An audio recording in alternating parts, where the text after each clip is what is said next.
Friends, गौरव coaching centre में आप सभी का स्वागत है। दोस्तों, आज इस वीडियो में हम क्लास 9th भारती भवन मैथ का पार्ट 2 लेकर के आए हैं। तो चलिए वीडियो को शुरू करते हैं। इसमें हम सबसे पहले संख्या रेखा पर वास्तविक संख्याओं को दर्शाने के लिए सीखते हैं। तो संख्या रेखा पर वास्तविक संख्याओं को दर्शाने के लिए सबसे पहले हम पूर्णांकों को संख्या रेखा पर दर्शाना सीखते हैं। दोस्तों, पूर्णांकों को संख्या रेखा पर कैसे दर्शाएंगे? तो सबसे पहले हम एक संख्या रेखा खींच लेते हैं, है ना। ये हमारा मिड पॉइंट होता है जिसको 0 O द्वारा सूचित किया जाता है। ये प्लस का 1 हो गया, प्लस का 2 हो गया, 3 हो गया, 4 हो गया, ये आगे इन्फिनाइट तक चलता जाएगा। इधर हमारा माइनस वाला हो गया, -1, -2, -3, -4, ये आगे इन्फिनाइट तक चलता जाएगा। तो पूर्णांकों को संख्या रेखा पर इस तरह से दर्शाया जाता है। अब चलिए आगे देखते हैं परिमेय संख्याओं को संख्या रेखा पर दर्शाना। दोस्तों, परिमेय संख्या को संख्या रेखा पर कैसे दर्शाएंगे? तो मान लिया जाए कि कोई परिमेय संख्या दिया हुआ है 2/3। इसको अगर संख्या रेखा पर दर्शाना हो तो सबसे पहले क्या करेंगे, हम एक संख्या रेखा खींचेंगे। ठीक है, अब ये हमारा O हो जाएगा 0, 1, 2, 3, 4, ये अनफिनाइट तक इधर जाएगा। और ये हमारा -1 हो गया, -2 हो गया, -3 हो गया, -4, ये इधर अनफिनाइट तक जाएगा। अगर संख्या रेखा पर हमको दर्शाना है तो ये प्लस में है तो हम इधर माइनस वाला नहीं लेंगे तो भी काम चलेगा। तो 2/3 जो हमारा कहाँ होगा, 0 और 1 के बीच में होगा। 0 और 1 के बीच में होगा क्योंकि 2 का 3 भाग है तो 0 1 के बीच में होगा। तो क्या करेंगे, 0 और 1 को हम 3 भागों में बांटेंगे। यहाँ पे 2 लाइन खींच देंगे तो 1, 2, 3 भाग में बढ़ जाएगा। ये सारा बराबर बराबर काटना है। अब क्या करेंगे, हम यहाँ से गिनती करेंगे 1 और 2, ये वाला जो हमारा जगह हो जाएगा, ये पॉइंट जो हमारा हो जाएगा 2/3 हो जाएगा। इसी को हम संख्या रेखा पर इसी तरह से दर्शाते हैं। अब मान लिया जाए, अगर आपको बोला जाए कि 7/2 को संख्या रेखा पर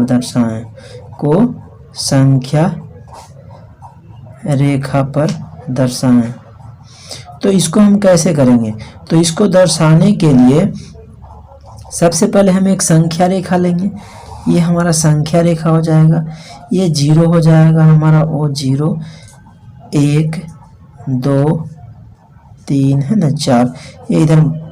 और इधर हमारा क्या हो जाएगा, -1, -2, -3, -4, ये इन्फिनाइट तक इधर चलता जाएगा। अब हमारा 7/2 है। 7/2, तो सबसे पहले क्या करेंगे, 7/2 को हम भाग दे देंगे। तो 7 को अगर हम 2 से भाग देंगे तो 3 बार लगेगा 6, है ना, 1 बच जाएगा। ये क्या आएगा, 3.1/2। अब 3.1/2 मतलब ये 3 है। तो सबसे पहले हम 3 तक जाएंगे, 1, 2, 3। अब इसका क्या करेंगे, हम 2 भागों में बांटेंगे। इसका 2 भागों में बांट दें तो एक बार काटेंगे तो ये 2 भाग में बढ़ जाएगा। और ये वाला जो पॉइंट है, ये बिंदु जो है हमारा क्या हो जाएगा, 7/2 या 3.1/2, ये हमारा आंसर हो जाएगा।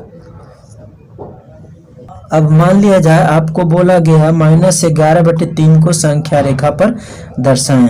तो -11/3 को संख्या रेखा पर दर्शाने के लिए सबसे पहले एक संख्या रेखा खींचेंगे, है ना।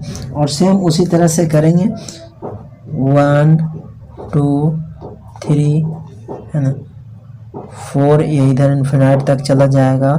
ये -1, -2, -3, -4, ये इधर इन्फिनाइट तक चला जाएगा। अब 11/3 है। इसका सबसे पहले क्या करेंगे, हम 11 को 3 से डिवाइड करेंगे। 3, 3, 9, 10, 11, ये हमारा क्या आ गया, 3.2/3। अब लेकिन 3.2/3 है, वो माइनस का 3.2/3 है। तो ये 0 से इधर जाएगा माइनस वाले में। तो माइनस वाले में सबसे पहले हम कहाँ जाएंगे, 3 तक जाएंगे। अब इसका 3 भाग करेंगे, है ना। तो 1 2 काटे तो ये हमारा क्या हो गया, 3 भाग हो गया। अब यहाँ से गिनेंगे 1 2, है ना, तो ये हमारा 2 हो गया। तो ये वाला जो हमारा जगह हो गया क्या हो गया, -11/3। ये हमारा पॉइंट जो हो जाएगा -11/3 हो जाएगा। समझ में आ रहा है दोस्तों। अगला जो है समतुल्य परिमेय संख्या, equivalent rational number. Equivalent rational number का मतलब होता है कि वैसा परिमेय संख्या जिसका मान आपस में बराबर हो, सभी का मान बिल्कुल 1 के बराबर हो। जैसे सबका समान जो मान हो, सबका जो मान हो वो समान हो। मान लिया जाए, देखिए एग्जाम्पल से इसको समझते हैं। सबसे पहले आपको समझ में आएगा। मान लिया जाए एक परिमेय संख्या 2/3, दूसरा परिमेय संख्या है 4/6 और तीसरा हमारा परिमेय संख्या है 6/9। अब ये देखिए सभी का मान बराबर है कि नहीं है, बिल्कुल बराबर है। इसको काटिएगा तो ये 2/3 ये भी आएगा, इसको काटिएगा, है ना, 3 दूनी 6, 3 तिया 9। ये सभी का मान कितना आ रहा है, 2/3 आ रहा है। तो वही जो हमारा संख्या होता है जिस सबका मान एक समान हो, वो समतुल्य परिमेय संख्या, यानी 2/3, 4/6 और 6/9, ये सब समतुल्य परिमेय संख्या है, एक जैसे की परिमेय संख्या है। इसको निकालने के लिए हम लोग क्या करते हैं, समतुल्य परिमेय संख्या। तो समतुल्य परिमेय संख्या निकालने के लिए हम किसी भी संख्या को ऊपर नीचे समान संख्या से गुना कर देते हैं, है ना। ऊपर और नीचे दोनों जगह समान संख्या से गुना करते हैं। हमारे 2/3 का समतुल्य परिमेय संख्या निकालने के लिए क्या किए थे, तो 2/3 को ऊपर भी 3 से गुना कर दिए, नीचे भी 3 से गुना कर दिए। 3 दूना 6 और 3 तिया 9, ये समतुल्य परिमेय संख्या हो गया। अगर और भी निकालना हो तो 2/3 है, इसको 4 से ऊपर गुना कर दिए, 4 से नीचे गुना कर दिए। ये 4 दूनी 8 और 4 तिया 12, ये भी समतुल्य परिमेय संख्या हो गया। तो ये सारे क्या हो गए, समतुल्य परिमेय संख्या हो गए। तो इसी तरह से समतुल्य परिमेय संख्या निकाला जाता है। दोस्तों अब परिमेय संख्या का बड़ा और छोटा का बोध कराना, है ना। बड़ा और छोटा का बोध कैसे करेंगे। अब मान लिया जाए कि हमारे पास 2 परिमेय संख्या दिया है, 2/3 और एक परिमेय संख्या है 1/7। अब हमें पता कैसे चलेगा कि इसमें बड़ी वाली परिमेय संख्या कौन सी होती है। तो इसको पता करने के लिए हम क्या करेंगे, दोनों का हर समान करना पड़ता है, दोनों का हर को समान कर देंगे। अब मान लिया जाए 2/3 दिया हुआ है, तो इसको मान लिया जाए हर, और 1/7 है। ये दोनों का हर समान करने के लिए, हर नीचे वाला को कहते हैं, अंश ऊपर वाला को कहते हैं, पता होगा। तो कौन सी संख्या से गुना करें कि दोनों का हर समान हो जाए। तो इसको अगर ऊपर हम 7 से गुना करते हैं और नीचे हम 7 से गुना करते हैं तो ये क्या हो जाएगा, 14/21 हो जाएगा। और इसको भी हम ऊपर कर देते हैं 3 से गुना और नीचे कर देते हैं 3 से गुना, तो ये क्या हो जाएगा, 3/21। अब ये क्या आ गया, दोनों का हर समान हो गया। अब दोनों का जब हर समान हो गया तो पता चल रहा है कि इसमें बड़ा कौन है, ये 14/21 है। ये 14/21 क्या हो जाएगा, बड़ा हो जाएगा 3/21 से, ठीक है। अब इसको पता करने के लिए और भी नियम है ना। और क्या नियम है, इसको ऐसे भी पता किया जा सकता है, 2/3 है ना, और 1/7 है। इसको हम लोग क्या करते हैं, क्रॉस में मल्टीप्लाई कर देते हैं, है ना। 7 दूनी 14, 3 एकम 3, तो ये 14 बड़ा हो जाएगा 3 से। और भी इसका नियम है ना। और पता करने के लिए क्या करते हैं, इसको भाग दिया जाता है ना। 2 को 3 से भाग देंगे, दशमलव बैठेगा 0, 6 तिया 18, है ना, 2 दशमलव बैठा हुआ है 0, 6 तिया 18। इस तरह से फिर हम 3 को कहाँ गया, 1 को 7 से डिवाइड करेंगे। 1 को 7 से जब डिवाइड करेंगे तो क्या हो जाएगा, 0.0, 7 1 जा 7, है ना।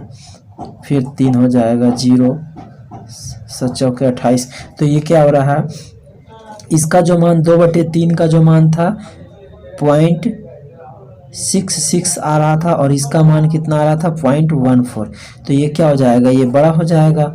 इसलिए ये जो है हमारा 2/3 बड़ा हो जाएगा 1/7 से। चलिए प्रश्नावली 1 का एक कुछ क्वेश्चनों को देखते हैं, प्रश्नों को देखते हैं। तो सबसे पहला जो है कह रहा है दिए गए कथनों में सत्य और असत्य को पहचानें। कहता है प्रत्येक पूर्णांक एक परिमेय संख्या भी है। तो प्रत्येक पूर्णांक कैसे लिखाता है? 1 2 3 4 है ना, माइनस में प्लस में। तो क्या करते हैं कि मान लिया जाए 2 है, पूर्णांक है ना, तो ये इसको 2/1 लिख सकते हैं ना, 3/1 लिख सकते हैं। तो ये क्या है? पूर्णांक जो है ये क्या परिमेय संख्या हो जाएगा। तो ये क्या हो जाएगा? सत्य है ना, ये सत्य हो जाएगा। उसके बाद कहता है कि प्रत्येक भिन्न एक परिमेय संख्या है, बिल्कुल सत्य हो जाएगा, है ना। प्रत्येक भिन्न बिल्कुल एक परिमेय संख्या होता है, क्या हो जाएगा? सत्य हो जाएगा। क्योंकि परिमेय संख्या क्या होता है? p/q के रूप में होता है, p/q के रूप में होता है। और q बराबर नॉट इक्वल टू 0, q 0 के बराबर नहीं होना चाहिए। जैसे मान लिया जाए क्या हो जाएगा? 2/3, 4/7 है ना, 8/3, ये सभी क्या हैं? एक भिन्न भी हैं और परिमेय संख्या भी हैं। अगला है प्रत्येक प्राकृत संख्या एक पूर्ण संख्या होती है। प्रत्येक प्राकृत संख्या है ना, जो नेचुरल नंबर होता है, एक पूर्ण संख्या भी होती है। बिल्कुल प्रत्येक प्राकृत संख्या एक पूर्ण संख्या होती है। क्योंकि जो हमारा प्राकृत संख्या है, ये गिनती की संख्या को प्राकृत संख्या कहते हैं। तो 1 2 3 4 5 है ना, ये सत्य हो जाएगा ना, सत्य है। 5 ये सभी क्या है? हमारा प्राकृत संख्या। पूर्ण संख्या क्या होता है? प्राकृत संख्याओं के समूह में शून्य को शामिल कर लिया जाए। तो शून्य को शामिल करके 1 2 3 4 5 6 है ना, इसी तरह से ये क्या हो जाएगा? अब देखिए कि प्रत्येक प्राकृत संख्या एक पूर्ण संख्या होती है कि नहीं। यहाँ से जो है 1 से ये प्राकृत संख्या, ये सभी पूर्ण संख्या में भी है, इसलिए क्या हो जाएगा? ये सत्य हो जाएगा। अब अगला कहता है कि प्रत्येक पूर्णांक एक पूर्ण संख्या होती है, नहीं होगी, क्या हो जाएगा? असत्य हो जाएगा, असत्य। कैसे? तो पूर्णांक जो होता है हमारा, पूर्णांक माइनस में भी होता है ना। मान लीजिए 0 से इधर 1 2 3 4 5 है ना, ये इधर हो रहा है, प्लस में जा रहा है, ये 0 हो गया, -1 -2 -3। अब प्रत्येक पूर्णांक एक पूर्ण संख्या कैसे हो सकता है? पूर्ण संख्या तो 0 से यहाँ शुरू होता है, और पूर्णांक जो होता है प्लस भी होता है माइनस भी होता है, तो इसलिए यह असत्य हो जाएगा। अगला है प्रत्येक पूर्ण संख्या एक प्राकृत संख्या होती है। प्रत्येक पूर्ण संख्या एक प्राकृत संख्या होती है। तो प्रत्येक पूर्ण संख्या, प्रत्येक जो है पूर्ण संख्या एक प्राकृत संख्या नहीं हो सकती, क्या हो जाएगा? ये असत्य हो जाएगा, असत्य। कैसे? तो प्रत्येक पूर्ण संख्या एक प्राकृत संख्या नहीं हो सकती। अब 0 पूर्ण संख्या है तो 0 प्राकृत संख्या होगा? नहीं होगा, क्योंकि प्राकृत संख्या गिनती की संख्या को प्राकृत संख्या कहते हैं, और ये 1 से शुरू होता है। अगला प्रत्येक परिमेय संख्या एक पूर्णांक होती है। तो प्रत्येक परिमेय संख्या एक पूर्णांक होगा? नहीं होगा, असत्य हो जाएगा, असत्य है।